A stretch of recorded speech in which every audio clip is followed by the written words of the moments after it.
Hello everyone. In today's video, we are going to talk about our procedure of auditing an account. So at Upscale Valley, whenever a brand requests us to audit its account or perform an audit gig, or even if we do audit before taking an account on board, these are the steps which I'm going to share with you guys today in this video, which we perform in this particular order to analyze where is the issue with this brand regarding the stunted growth, or in other words, where we can add value. So my name is Dr. Amin, and I am CEO of Upscale Valley, an Amazon advertising agency. Let's move on to the topic.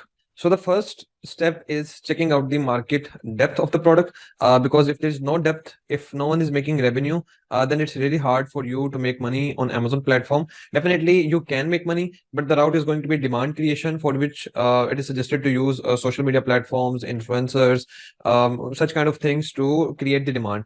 But if there is a market depth available, if there are sellers on the Amazon platform which are earning good already, it means there is a potential or there is an opportunity for you to tap into the market.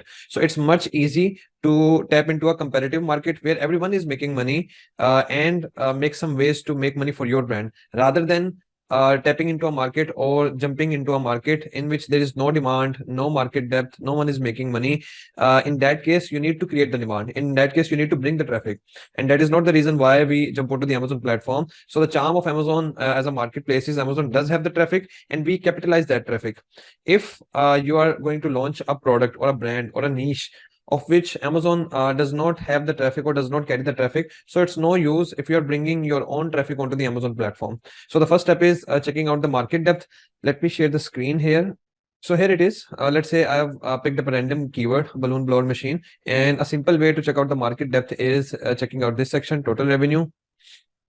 So you can see around $3.9 million is the monthly revenue which is being made on this platform last 30 days for this particular product. So we can see there is a good depth of the market. And then again, if we see the individual revenues, those are awesome. So let's say it's very important for you to understand the demand of the client, or to understand your or define, I would say, to define your expectation or your numbers before you launch your product as a seller.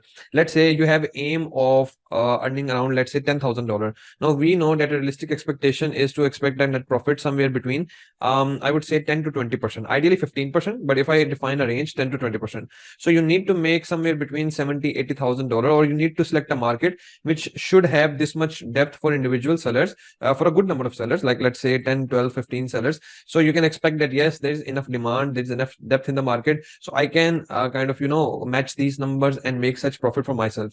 But in other words, or in another scenario, let's say your expectation of profit margin is $10,000 and you are tapping into a market where even the top seller is not making more than 20,000 revenue, and once you go for seller number 4 or below than that, when we sort it in terms of revenue, then no one is making revenue more than $10,000. Now your expectation is of making profit 10,000 and you are jumping into the market where the revenue is 10,000, so it does not make any sense. So the first step is to define the market depth, and two sub steps in that part. First one, check out the total revenue here, and then check out the individual revenue. If people are making money, if sellers are making money, if yes, this is a tick. If no, then there's a straight no.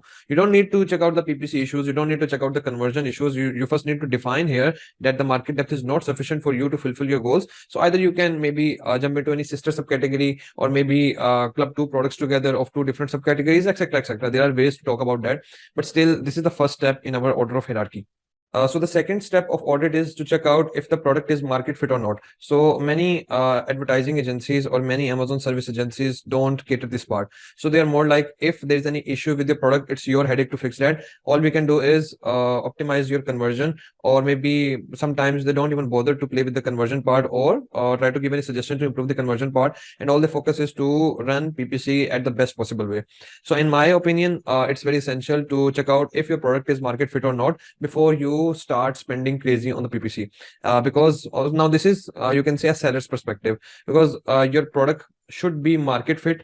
If it's not, then your conversion center is not optimized, and whatever traffic you're going to throw on this conversion center, that's not going to spit out the optimum results.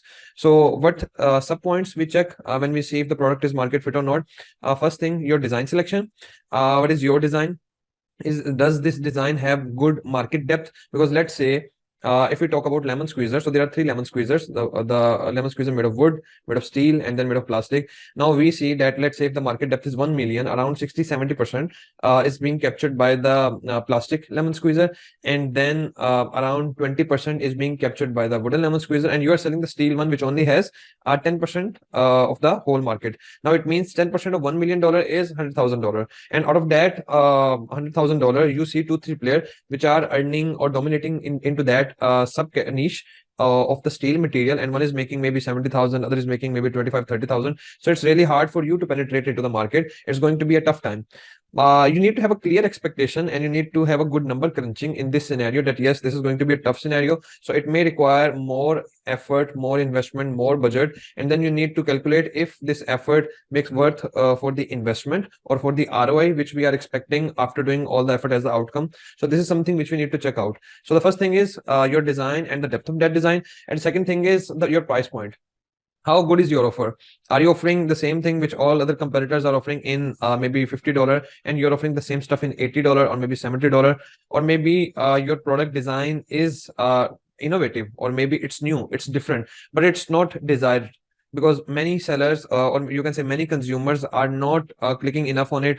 Or if you go for the PickFu poll or maybe Pollfish or any such kind of survey, then more people are not in favor of your particular design. Do you have this clarity? Have you passed through this baby step before investing big into your new design? So these are some things which we need to check out, or which we do need to have a clarity as a seller, if our product is market fit or not, from price point perspective, from design perspective. And then the second point, does our design have a sufficient market depth? Sometimes your design is going to be way different than all of the available options in the market. Now the question will arise, how we are going to, or how we are expected to check the depth of this particular design. In that case, you need to figure out which kind of micro niche your design or the end user subcategory or subtype of the end user your design is catering.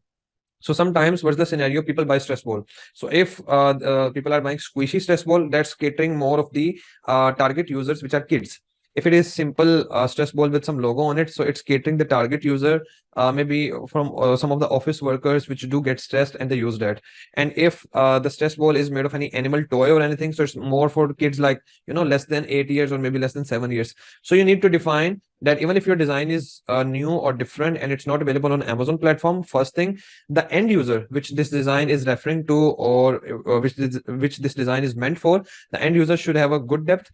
So you can analyze the depth of that particular end user which your design is referring to by checking out the depth of the sub design. For example, if I try to give an example to clarify this, if you want to see what percentage of end users are kids basically, or another example, what percentage of end users are the office workers which do get stressed and they do have stress ball with different motivational quotes printed on the stress balls. So you need to check out the depth of this particular design of the product, and your product is referring to those particular office workers. Then from PickFu or maybe from Pollfish, Pollfish, maybe any of these platform, you need to check out that those particular office workers do prefer your design as compared to the design available in the market. So that's how you are going to clarify if your design has good depth, and second, if it's fit for the market or not. So after these two steps in this particular sequence, the third step is going to be your listing optimization. How much optimized is your listing? So when we talk about listing optimization, it's more about your main image, your title. Are you offering enough value in your listing? The secondary images, the A+ content. Are you using your keywords, the relevant keywords properly in your title, in your bullet point, in your A+ content for the purpose of indexing? Do you have a good brand story? Do you have good product quality? You can check out the reviews or the rating number and compare it with the competitor. So this comes as the third step. And then the fourth step is your brand's conversion basically. So I've shared the screen, and in the advertising console, you need to go into the insight section, insights and the planning. And then from there, you need to go to the brand metrics. And after selecting out the right category and selecting out the date range, you can see this data when you click on the see detailed metrics of your brand, kind of a bluish line. When you click on that, you can see this data, overall category metrics, and we check out this customer conversion rate for your brand, and then for what is the category average and what is the category top. So this is one of the brand which is with us for the audit purposes, and we are checking out its customer conversion rate and then the category top. So this brand does have a pretty awesome conversion rate. We need to check this. Now, this is not a reason for rejection for a brand. I mean, this is not a reason why we won't take the brand on board. If the brand does not have a good market depth, then definitely that's a no-go. If a brand has a poor product market fit, then we can definitely advise or suggest that these are some of the changes which you need to do to make your product compatible to the target market. And then the listing optimization, those improvements can be done. And then the customer conversion rate, this improvement can also be done. But this should be performed in the same order in which I'm discussing it out with you guys. Without fixing out the listing images, etc., all these parts, it's no use to spend crazy for the SEO purposes on the PPC. Without having a good product market fit, because the listing part, that would take definitely comparatively less time. Let's say less than 30 days to fix all these issues. But if your product has the poor offering, maybe you need to do resourcing, maybe you need to change your product design, that's going to take more time. Then after that, the listing is going to take comparatively less time. And after that, after running this thing, we check out the conversion rate, if this part is fixed or not. If not fixed, then we need to figure out what's poor here, what is going on wrong, and then we need to fix that part. And after that, we check out the PPC part. Sometime the poor conversion rate also have some contribution from the poor PPC management. Maybe you are not showing the PPC on right placement. So on top of search, you get good conversion, but you are not getting giving enough percentage for the top of search placement. Maybe your campaign structure is not good. Maybe your keyword selection is poor.